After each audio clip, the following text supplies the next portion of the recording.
Olá, pessoal! Sejam todos muito bem-vindos a mais um episódio do Lifelong Cast, o podcast do profissional em constante movimento, um programa da ESPM para você se preparar para o futuro do trabalho e dos negócios. Reunir profissionais com diferentes perfis e habilidades em um projeto pode trazer inúmeros benefícios para uma empresa. Ricas trocas, experiências e conhecimentos, novas perspectivas para a resolução de problemas e mais criatividade são algumas dessas vantagens. Mas como organizar e gerenciar esses grupos para potencializar seus resultados? É o que a gente descobre nesse episódio sobre squads. Eu sou Caio Corraine e hoje vamos conhecer os benefícios da formação de equipes multidisciplinares e entender como formar e gerenciar esses times. E para isso eu vou receber a Alessandra Becker, professora de liderança em cursos Dynamic ESPM e sócia da Fale Consultoras, e o Celso Antônio Ferreira Júnior, Product Manager em um squad do Itaú e ex-aluno de pós-graduação da ESPM.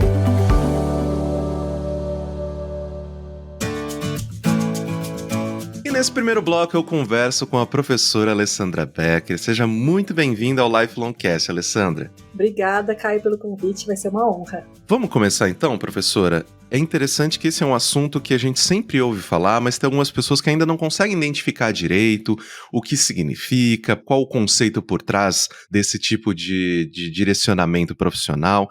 Então eu quero te perguntar, o que é um squad e quais as vantagens de se formar uma equipe multidisciplinar? Bom, vamos lá, começar do começo, né? A palavra squad é uma palavra de origem inglesa, como várias outras que a gente usa aí no nosso mundo, né? E ela significa literalmente ali um esquadrão, um pelotão, uma tropa, né? Mas nos ambientes de trabalho, o conceito está relacionado ao trabalho em equipe com foco no objetivo comum. Então a metodologia ela foi criada lá pela equipe de Spotify em 2014, então nem é tão recente assim, né? Mas como um aprimoramento das metodologias ágeis. Então é um pequeno grupo multidisciplinar, como tu trouxe na pergunta, né? E autogerenciado. Tem que ser um grupo enxuto, aí tem variações de números de pessoas, mas gira em torno de 8, às vezes um pouquinho para menos, um pouquinho para mais. E ele é composto essencialmente por colaboradores, né, por profissionais que tenham qualidades e competências diferentes, né, que possam somar. E aí eu sempre olho para como o crescimento das organizações, houve também o crescimento da demanda pelo trabalho em equipe. E aí na tentativa da gente lidar com a complexidade e com a interdependência que existem aí para a entrega dos resultados organizacionais, surgiu como uma boa opção, né, para que a gente possa criar condições para que as pessoas se sintam pertencentes, algo que a gente vem vendo aí como uma demanda também das organizações, né? Então, como que a gente passa a ter esse sentimento de pertencimento a um grupo e que a gente possa perceber as vantagens da gente trabalhar com outras pessoas, né? Juntar a diversidade em prol do objetivo comum. E é interessante que você traz, né, esses conceitos e, querendo ou não, em empresas, né? Você citou, né, por exemplo, o Spotify, né, que foi quem deu o start nesse tipo, dessa nova forma de trabalho, e é uma empresa gigantesca, deve ter, né, centenas de pessoas e tudo mais. Querendo ou não, o Squad ele oferece, né, um pouco de independência e agilidade, né, para resolver problemas e todas essas coisas, poder inovar dentro da empresa. E eu queria te perguntar, então, para que tipo de projeto ou situação é mais indicado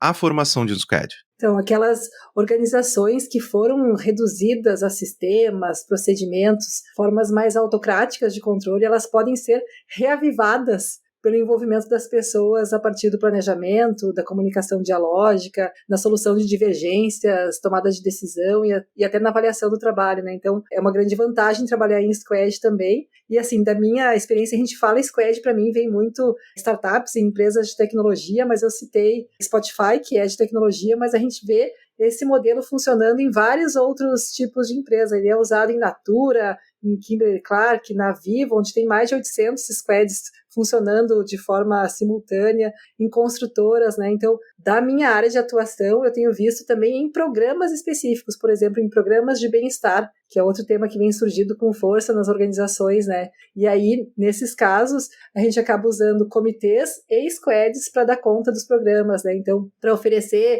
incentivo e políticas através dessa reorganização das equipes, né? E a gente acaba também podendo diminuir a sobrecarga e o estresse das pessoas a partir desse formato, né? Então, os squads integram ações de programas, monitoram também para ver o que faz mais sentido oferecer para cada público, e isso é um desafio diário. Eu acho que essa é uma grande diferença também, né? Considerando que a realidade muda o tempo todo e a gente está aprendendo ainda a trabalhar com esses outros modelos. Você mencionou esses exemplos, né, de empresas às vezes até mais tradicionais e fora desse escopo de startup, de empresas de tecnologia, que juntam esses grupos para resolução de problemas e inovação dentro dessas próprias empresas. Mas aí, na hora da gente construir esse grupo, como que a gente escolhe os integrantes de um squad? É de acordo com o problema? Tem às vezes, um direcionamento mais tradicional de que, não, a gente precisa dessas pessoas sempre? Como que você traz essa informação pra gente? Eu acho que a gente tem que primeiro buscar profissionais que já tenham uma predisposição ou uma mentalidade mais inovadora, de uma coisa mais ágil, né? Então, às vezes essa tarefa é designada ao RH, né, ao time de gestão de pessoas, de fazer essa busca de recrutar profissionais que já tenham esse perfil. Em outras vezes, as empresas optam por uma parceira externa para montar as equipes, né? Então é um jeito também da gente fazer essa escolha, essa junção das pessoas. Mas a gente precisa conhecer e entender quais são os potenciais de cada profissional, quais são as habilidades que eles vão estar colocando para jogo, né? Que competências e também que limitações cada colaborador tem para que esses squads sejam equipes mais sinérgicas, né? Que possam ter um maior rendimento. Então, até ferramentas como mapeamento comportamental podem ser usadas para a gente ampliar o entendimento das competências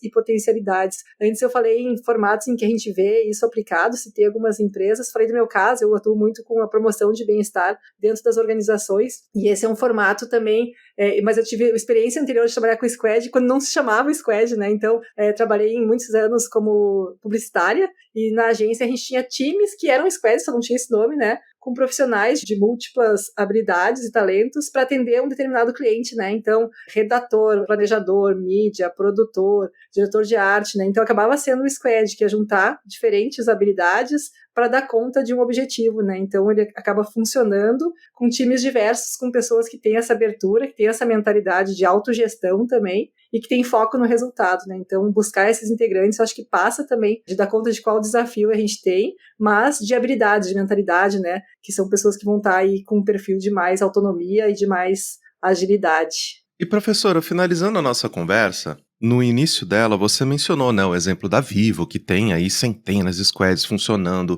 ao mesmo tempo e tal. Isso pra mim parece, assim, inimaginável. Como é que a gente vai gerir, né, essas equipes, né? Como é que a gente vai controlar tudo que está sendo feito e todas essas coisas? Então a minha última pergunta para ti é a seguinte, justamente em relação ao desafio de gerir, né, de organizar todas essas equipes. Quais técnicas e ferramentas geralmente são utilizados e também como que os métodos ágeis eles podem ajudar a chegar num resultado positivo a partir do momento que a gente estabelece que a gente vai utilizar um squad para resolver um problema. Que bom que existem técnicas, porque pensa que tem squads que se formam e trabalham juntos por 3 meses. Imagina a gente gerir equipes que são novas a cada momento, né? Então, acho que é essencial, imprescindível para que esse formato, esse modelo funcione, é que haja uma comunicação fluida, né? Que haja descentralização e que tenha algum tipo de independência. Então, acho que o desafio maior aqui é alinhar os objetivos e as metas para manter o fluxo de entrega com foco na colaboração, né? Os squads geralmente se unem para ações mais curtas, mas tem gente que tem um espaçamento maior do que os 3 meses que eu citei, né? Mas quando a gente olha para uma estrutura, um modelo mais tradicional, aspas aqui no tradicional, mas que a gente vê ainda funcionando em vários movimentos, né, a gente observa fases de desenvolvimento dos grupos, que parte lá, né, o que a gente chama de um comportamento imaturo, quando as pessoas se unem no modelo tradicional, que é um comportamento de bando, depois a gente evolui para uma fase irracional, que é um modelo de comitê, até chegar em equipe, que é o modelo maduro. E aqui, com uma postura mais flexível, de escuta com interesse genuíno, com mais criatividade, motivação e empenho, e envolvimento com o propósito. E o Squad abrevia esse caminho de amadurecimento, porque a gente já forma times que chegam com esse espírito de trabalhar de forma mais madura e num formato de equipe, né? Então, sobre técnicas e ferramentas, as equipes precisam ter facilidade para trocar informação e orientação, né? E também poder acompanhar a evolução dos processos. Então, o Squad geralmente envolve reunião de planejamento e de onboarding, né? Para apresentar para a equipe o projeto que vai ser desenvolvido. Envolve sprints, né? Que a gente ouve muito falar. Então, a equipe se reunir para definir os ciclos do projeto, né? Cada sprint vai ter que tipo de demanda, o que é prioridade, como é que vai ser o calendário de entrega. A gente tem as famosas dailies, né, que são as reuniões diárias de alinhamento da equipe, que são fundamentais para que a gente possa tirar dúvida, trocar ideia, trazer outras soluções, focar em outras decisões, né, e tem sempre um review, a equipe se reúne, então a ferramenta da gente está acompanhando, né, para avaliar o que foi entregue, o que está pendente ainda, quais são os pontos que precisam ser melhorados, por exemplo, e uma retrospectiva, então quando o projeto é finalizado a gente aprende com aquilo, né, também acho que a gente retroalimenta todo o processo, então ainda que os squads não sejam sinônimos de metodologia ágil, eles podem fazer uso das metodologias ágeis, né, cada time vai poder adotar uma metodologia para definir o próprio ritmo de trabalho, né, dar mais fluidez para a execução de um projeto, daí as metodologias, eu gosto talvez mais do Kanban, que é mais simples, né, para quem não é agilista, né, que é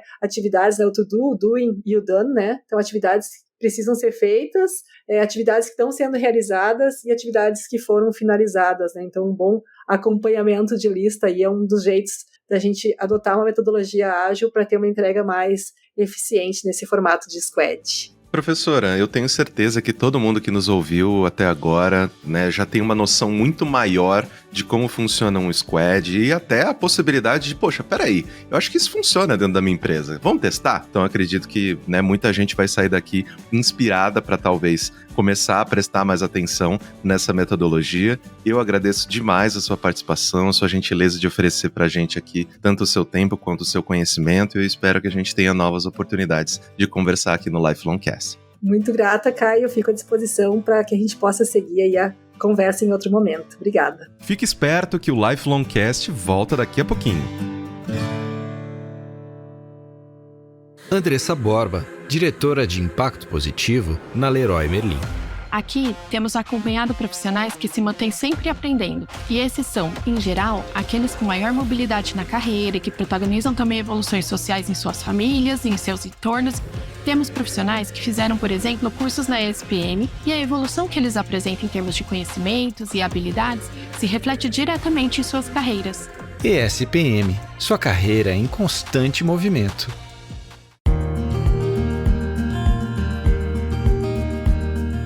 Agora que nós já entendemos como o modelo funciona, é hora de falar sobre o dia a dia de um squad. Para isso, eu convido o Júnior, que é Project Manager em um squad do Itaú e é ex-aluno da pós-graduação da ESPM. Seja muito bem-vindo, Júnior, é um prazer enorme te receber aqui. Boa tarde, Caio. Eu que agradeço pelo convite. Excelente. Vamos lá, querido. Eu quero perguntar para ti, efetivamente, sobre a realidade do mercado, como o mercado ele trabalha com squads, né? Porque a gente, no primeiro bloco, a gente ouviu bastante sobre a teoria, o porquê trabalhar com squads e tudo mais. Então, eu queria te perguntar, como que é trabalhar, né, em uma squad, num grupo especializado desses, e quais são os benefícios e os desafios dessa atuação em uma equipe multidisciplinar, né? Porque cada um sabe alguma coisa, tá atacando um problema. Como que vocês se resolvem em relação a isso? Hoje aqui, eu como o Product Manager aqui da Squad, é super importante estar antenado em todos os assuntos ali da Squad dentro da Sprint, né? Então, nós fazemos uma Sprint aqui de 15 dias, onde nas cerimônias aqui da Planning, na Daily, a gente acompanha aqui todas as atividades. E eu acho que o principal desafio aqui do Product Manager é aqui tentar conciliar tanto as histórias, as features que são de tecnologias, que são mais voltadas ali para o time técnico, né, que é multidisciplinar de TI, como também as atividades aqui do time de produto mesmo, que são mais ligados ali a outras atividades que não relacionadas à tecnologia. Então, acho que o principal desafio é você estar antenado e conseguir ali transitar e flutuar nos assuntos ali, tanto de tecnologia quanto também nos assuntos mais de business. Então, acho que esse é o principal desafio. E o ganho é que todo mundo que atua naquele assunto específico, né, que a Squad atua, tá ali no dia a dia, nas cerimônias, e consegue ali trocar conhecimentos e fazer com que as entregas sejam mais rápidas. Antes a gente trabalhava ali no modelo de waterfall, né, onde a gente entregava projetos grandes em um tempo muito mais longo, e acho que com um time ali integrado, multidisciplinar, a gente consegue entregar pequenas entregas, né, dentro da sprint, dentro do que é o objetivo da sprint, e a gente consegue ali entregar com mais agilidade. E é interessante, né, Júnior, justamente porque eu acredito, isso obviamente que pode ser uma visão minha de pessoa de fora, mas parece que as entregas do Squad, justamente por você dividir e compartimentalizar um trabalho nessas sprints, parece que as coisas andam mais rápido, porque sempre você está entregando alguma coisa, né? Sempre tem um entregável. E justamente eu queria lhe perguntar como que isso se associa à rotina de trabalho de uma Squad no Itaú? Como que vocês formam as equipes? Como que os projetos chegam até vocês? Como que vocês organizam essa divisão de tarefas? Fala um pouquinho sobre esse processo pra gente. Hoje as squads, elas são compostas dentro de uma comunidade, que nós chamamos aqui de tribo, né, em alguns lugares. Então é um conjunto de squads onde atuam pelo mesmo tema, pelo mesmo assunto. Então há ali o desenho dos OKRs, né, então os Key Results ali da comunidade, e ali a gente como a squad, eu como Product Manager, eu consigo decidir qual que é o meu backlog e o que a gente vai priorizar naquela sprint, mediante ao que ponteiro que eu vou mexer ali do OKR da comunidade. Então, a gente tem, assim, stakeholders, né? A gente tem ali o GPM, né? Que é o Group Product Manager, né? Então, ele é como se fosse o cargo de gerente, que atua em mais de uma squad ali. Mas a gente, como PMs da squad, a gente tem total autonomia para decidir ali qual que é o backlog que a gente atua dentro de uma sprint. E o ponto que você mencionou das entregas é super relevante, porque a gente consegue motivacionar o time. Antes a gente demorava 6 meses, 4 meses para entregar um projeto, e hoje a gente consegue entregar em um período curto de tempo coisas que já geram valor para o cliente, que a gente já consegue testar, mensurar. Então acho que é super importante esse ponto de entregar coisas mais rápidas, até para a gente já conseguir colocar alguma coisa na rua ali para testar, experimentar com o cliente, e também para começar já a mensurar resultados. E até se houver alguma necessidade de pivotar, a gente também consegue pivotar de forma mais rápida. Exatamente, né? A diferença de você virar um jet ski e virar um transatlântico, né? Um é muito mais rápido, né? Você consegue mudar o caminho, mudar o rumo de algo que, putz, não foi do jeito que a gente imaginou, não tá dando o resultado que a gente queria. Peraí, muda.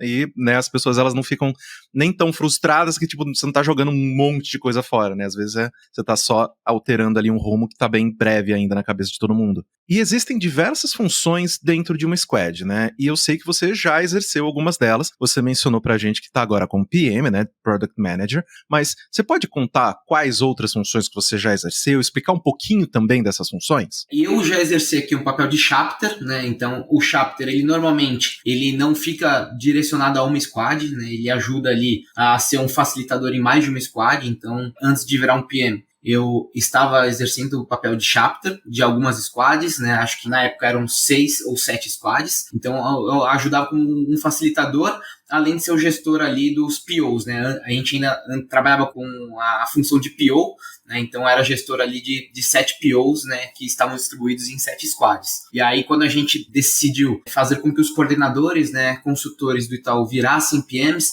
aí eu exerço, na verdade, a cadeira de PM em uma squad específica, onde o maior ganho é que eu fico ali focado em um assunto único e consigo ajudar ali nos impedimentos, nas priorizações, nas conversas com os stakeholders de uma squad única. Então, acho que depender meu tempo apenas para uma squad facilita bastante aqui nas coisas, mas além disso, dentro das squads tem os team members de negócio, né, que ajudam também com as atividades de negócio, os team members de tecnologia, que são os desenvolvedores, né, que codam os códigos, e tem a minha parceira sempre, que é a Tech Lead, né, que é a pessoa que ajuda nas soluções técnicas e que me ajuda aqui a desenhar tudo que eu preciso no viés de tecnologia.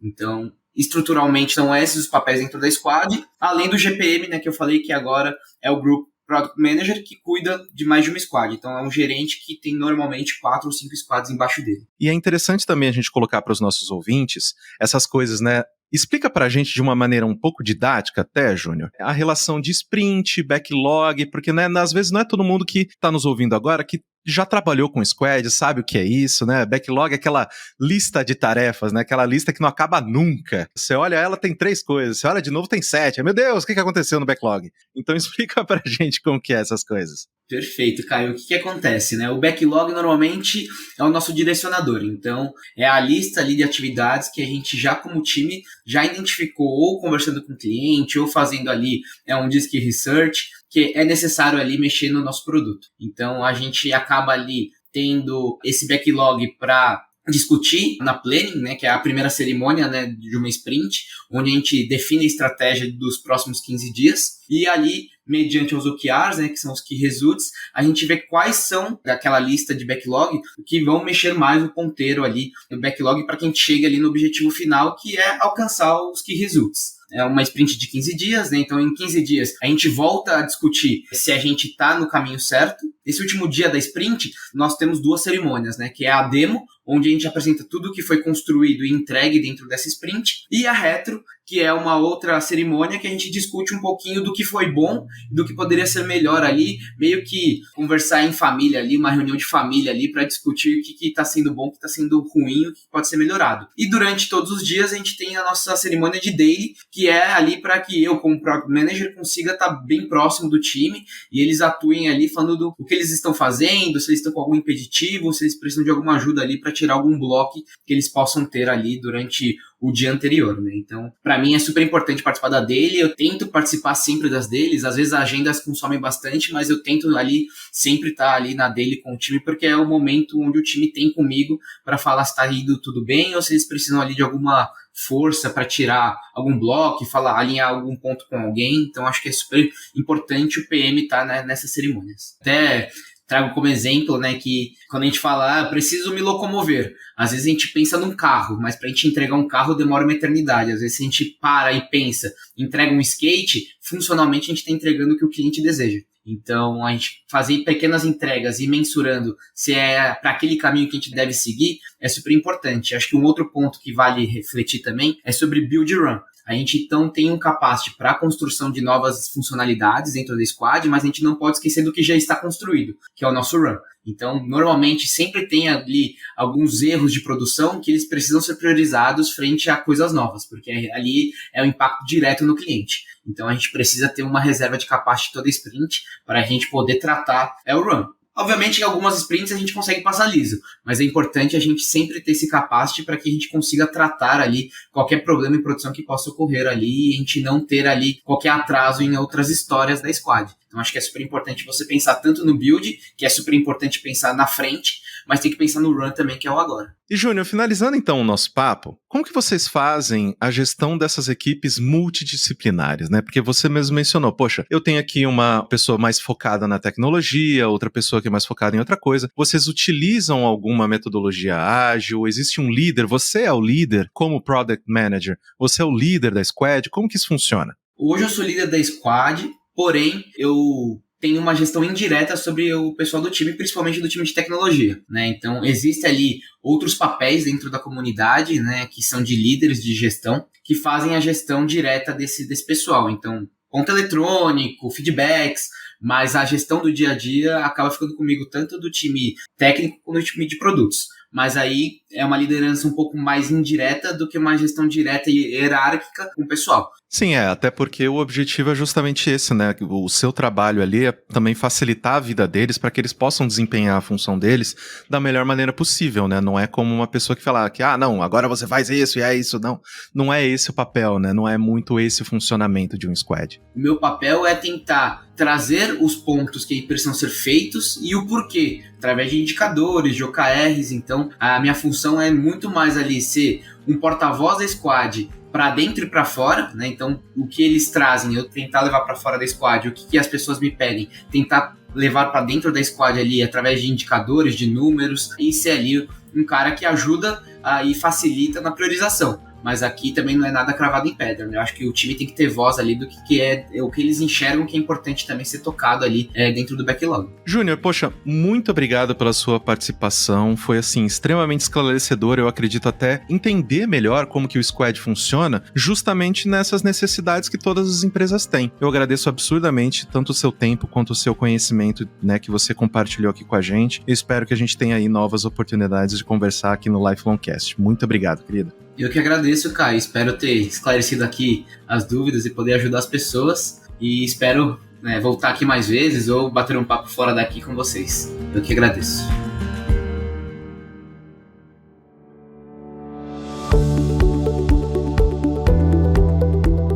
Como você ouviu, equipes multidisciplinares são uma realidade no mercado de trabalho e trazem muitos benefícios para organizações e profissionais. E você, tá pronto para trabalhar em equipes diversas? Eu espero que você tenha gostado do episódio de hoje. Não se esqueça de seguir o Lifelong Cast na sua plataforma de streaming favorita e avaliar o programa também. O Lifelong Cast é produzido pelo Núcleo de Conteúdo da ESPM em parceria com a Maremoto.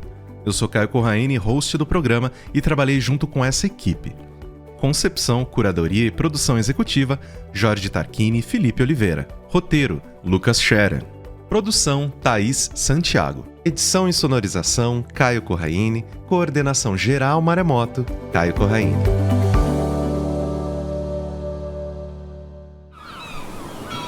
Este podcast foi editado pela Maremoto.